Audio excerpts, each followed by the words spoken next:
Tulospalkkiomies Turun Jokirannasta, moikka. Joskus kysytään sellaista, että miten niin kun tulospalkkioprojekti etenee, kun sitä lähdetään tekemään. Niin yksi sellainen hyvä ohjenuora voisi olla se, että tehdään ensin mahdollisimman helppo ja kevyt rakenne.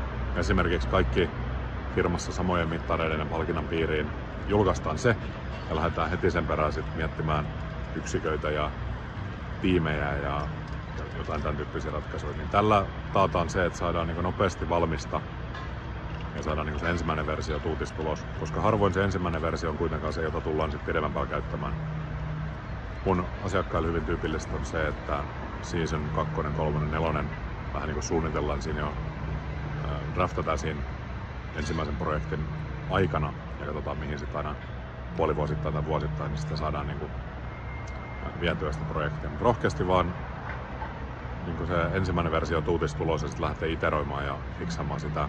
Harvoin se kuitenkaan osuu kerralla niin, että kaikki olisi tyytyväisiä. Jos asia kiinnosti tai tarvii päivittää sun omaa tai teidän tulospalkkiojärjestelmää, niin ei muuta kuin ihasta kiinni ja sovitaan, että miten asian kanssa voidaan edetä. Kaikkea hyvää, moi moi!